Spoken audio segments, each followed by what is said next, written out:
She built a $45 million company from nothing. Then her parents showed up with a bill for $3 million, claiming she owed them for everything. And her response was not what they expected. The silence in my apartment was the expensive kind. The kind you pay for, 40 floors up, where the city's roar is processed by triple-glazed, UV-coated glass into a distant, respectful hum. It was the kind of silence my parents seemed intent on filling with the scraping, awkward sound of their resentment. "We counted," my mother, Helen, said again. Her voice, a tool she'd once used to soothe fevers, now felt like a pickaxe chipping away at the quartz island I was leaning against. The stone was cool and smooth beneath my palms, a solid anchor in the suddenly absurd. 15 birthdays, Cora, not to mention the Thanksgivings, and that Christmas you were in. Where was it? Singapore. Taipei, I said. The word was dry in my mouth.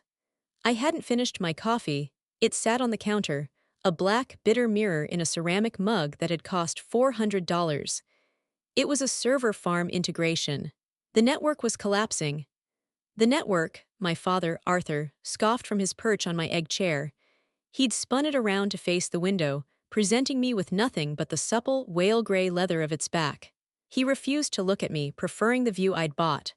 "The network doesn't get pneumonia. Your grandmother did. You missed the funeral, too." There it was, the tactical escalation. We'd started with missed party cakes and were now neatly pivoting to deathbeds. I cataloged the physiological response. A familiar tightening in my chest, the prickle of adrenaline that tasted like tin. This was a negotiation, just one with less sophisticated players than the venture capitalists I usually handled. "I sent flowers," I said, my voice dangerously quiet. "And I paid for the entire event. As I recall." "Oh, you paid," Helen snapped. She twisted the strap of her handbag, a faded Coach knockoff I'd offered to replace a dozen times. She always refused. The refusal was part of the performance. "You think you can just pay for a family, Cora?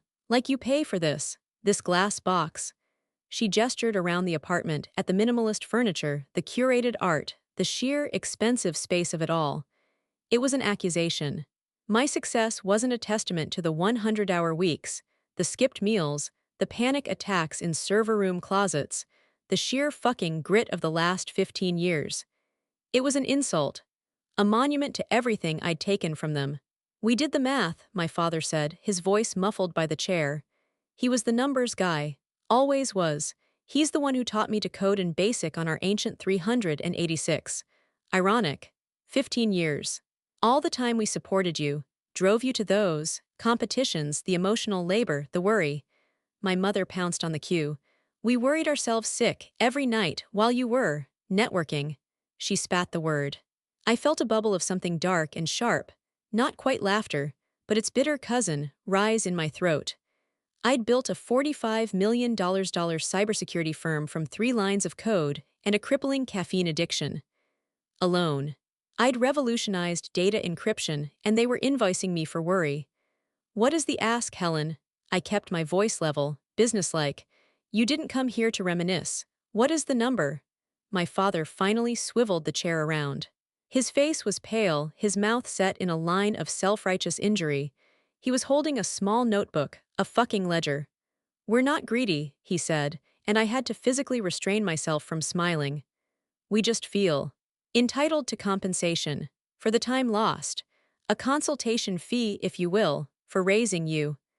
My mother nodded, her expression firming into something that looked horribly like resolution. "We think," she said, her voice climbing half an octave, "that 3 million should cover it." The number hung in the air. 3 million. It echoed in the vast, sterile silence of the apartment, a sound so loud it seemed to vibrate against the floor-to-ceiling windows. The HVAC system, which I'd had soundproofed to a whisper, suddenly felt deafening, a low, mechanical shush as it processed the recycled air. I didn't move. I didn't blink. My first instinct, the one hard-coded from a decade of high-stakes pitches, was to analyze the bid. $3 million. It wasn't an impossible sum. It was an interesting one. It was the price of a Series A funding round for a mid-level startup. It was the cost of a data center redundancy build-out. It was, apparently, the market value of 15 missed birthdays, assorted holidays, and one funeral. My adrenaline spike didn't resolve into panic, it sharpened into focus. This wasn't a family drama, it was a hostile acquisition. They were attempting a leveraged buyout of my childhood. I finally looked at them, really looked at them. My mother, her hands clasped so tightly her knuckles were white, her expression a terrible blend of hope and terror. She was afraid I'd say no. No, she was terrified I'd say yes too easily, that it would prove her accusation, that I just paid for things to be true. And my father, his hand was shaking just slightly where it held the notebook. He wasn't a monster, he was just weak. A man who had seen his daughter build an empire on a skill he himself had taught her, and he'd been left behind. This wasn't compensation. It was a golden parachute for a career he never had. 3 million, I repeated. The words were flat, stripped of inflection. I let the silence stretch, a tactic I'd used 100 times to force the other side to talk first, to fill the void with justifications, to reveal their weak points.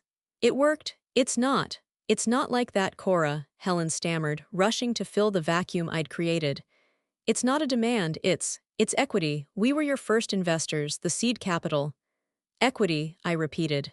The word tasted like copper. I've itemized it, Arthur said, finding his footing. He flipped open the notebook. The sound of the small spiral binding was obscene. I'm a numbers guy, Cora, you get that. I've broken it down. He licked his thumb, a gesture I hadn't seen in 20 years. The '98 sedan.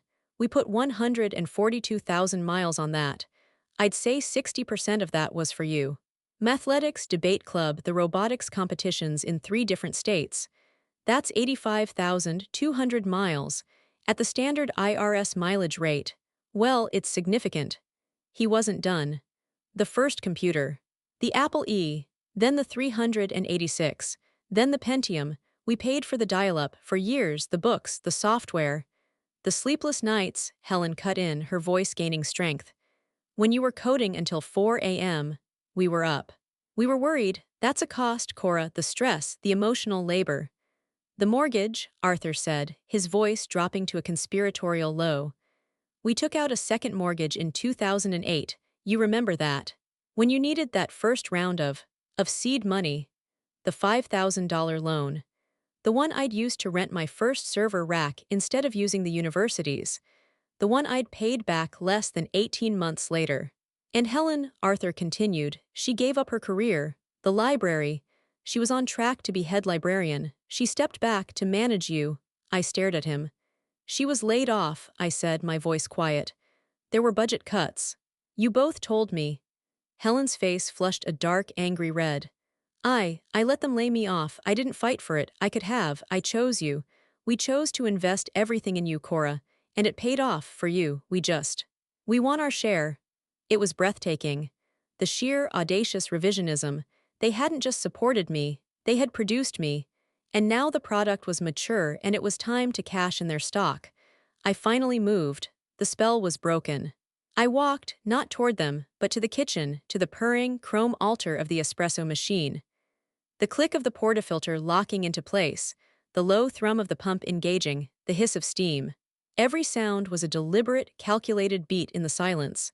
I was taking my time. I was resetting the power dynamic. They watched me. I could feel their eyes on my back. The loan, I said, my back still to them as I watched the black, syrupy liquid ooze into the tiny cup. The $5,000. I paid you back $15,000. A pittance. Arthur's voice was too loud for the room. For the risk we took. We could have lost the house. I turned, holding the small, hot cup. I took a slow sip. The bitterness was grounding. Let's talk about risk, Arthur. I placed the cup on the counter. Did you sleep under your desk for 3 months in a rented WeWork because the lease fell through on your apartment? Did you leverage your entire personal and professional future against a server stack that threatened to melt down every 6 hours? Did you miss your own appendectomy? I gestured vaguely at my right side. I didn't miss it. I rescheduled it, twice. I coded the beta of the Aegis encryption from a hospital bed, high on morphine, because if I didn't, we'd have lost the contract with the dudie. I took a step closer. You're invoicing me for emotional labor. Fine. What's the SKU for a panic attack at 3 a.m., because a zero-day exploit just went public. What's the line item for convincing your only two programmers not to quit and go to Google? What's the cost of 15 years of 100-hour weeks? What's the final, billable hour for my 20s? For my 30s? My voice was cold. Colder than the quartz. You missed birthdays, I missed living. You want to compare ledgers. Mine is written in blood, caffeine, and binary. Yours is in, what, gasoline and worry? Helen's face crumpled.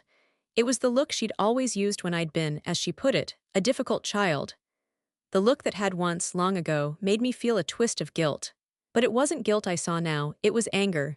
The tears that welled in her eyes were hot and furious. You see, Arthur, you see what she does. Her voice was a high-pitched keen. She twists it, she makes us the villains. We loved you, Cora. We gave you everything, you were special, we knew you were special. And this is how you repay us, by auditing us, by throwing your surgery in our faces. We're your parents, Arthur shouted, and he finally stood up, slamming his stupid, pathetic notebook onto the supple gray leather of the egg chair. You think you're so smart, you always did, you think this glass box makes you better than us. He stalked across the room, jabbing a finger not at me, but at the window, at the sprawling, sun-drenched city below. I had prospects, you know, he said, his voice thick. I had an offer, a management track, at the plant.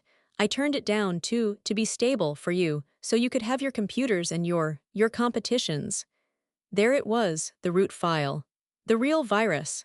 The resentment wasn't that I had taken so much. It was that I had succeeded so spectacularly, while he had remained stable. He hadn't just missed my birthdays. He'd missed his own life, and he'd decided I was the one who owed him for it. You don't get to negotiate family, Cora, he yelled, his face blotchy. You're the one who put a price tag on it, I said, my voice a razor. 3 million, that was your number. You opened this negotiation, not me. The air in the room was toxic, unbreathable.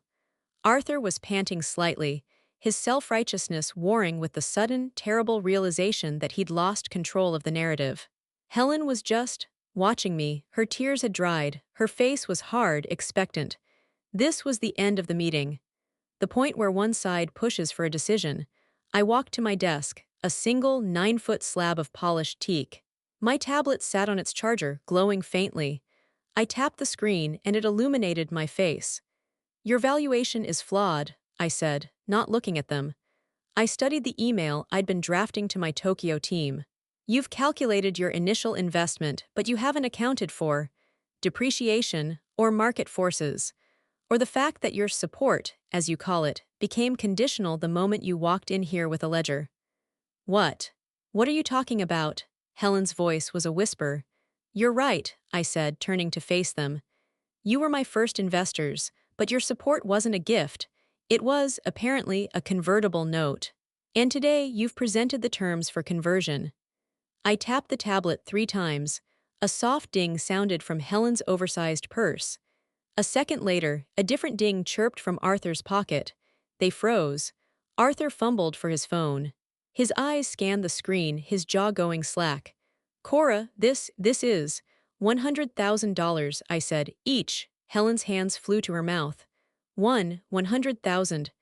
That's my counteroffer, I said. It's not a negotiation, it's a severance package, it's my valuation of your consulting fees.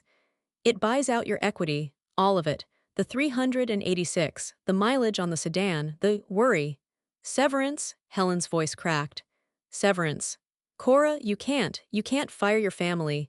You just showed me I can, I said, turning back to my desk. You set the terms, I'm just closing the deal.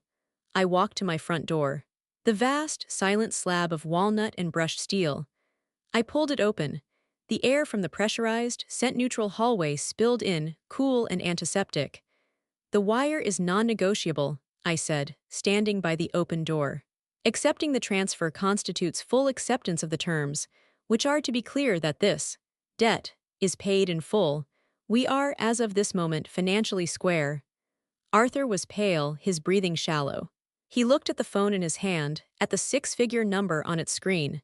He looked at Helen. He looked at me. He was a man who had just found a winning lottery ticket, only to realize it wasn't for the jackpot he'd dreamed of. But it was still money, more money than he'd ever seen in one place. Cora, please, Helen whispered. She took a step toward me. Don't do this. I have a 9 a.m. call, I said, with Tokyo. It's already 10 p.m. there, they're waiting. I looked past them into the hallway. Please close the door on your way out. I turned and walked away from them, back to the wall of windows, back to the city that made sense to me. I didn't watch them leave. I heard the scuff and click of their shoes on the polished concrete floor. Helen let out a single, sharp sob. Arthur said nothing. Then, the thud of the heavy door closing. The soft, final snick of the automated deadbolt engaging. The silence that flooded the room was absolute. It was the same expensive silence from before, but it had changed. It was no longer just a luxury. It was a fortress. I picked up my coffee cup from the counter. The espresso inside was long cold. I drank it anyway, welcoming the black, bitter jolt. It tasted like victory. It tasted like ashes. I'd just completed the most expensive and cheapest acquisition of my career. I'd bought my own freedom for $200,000. A bargain, really. The $2.8 million discount was for services rendered. Or perhaps for services not rendered. I looked down at the city, a network of lights and data, humming and working. It didn't have feelings, it didn't have a ledger, it just was. I turned back to my desk. The Tokyo call was waiting.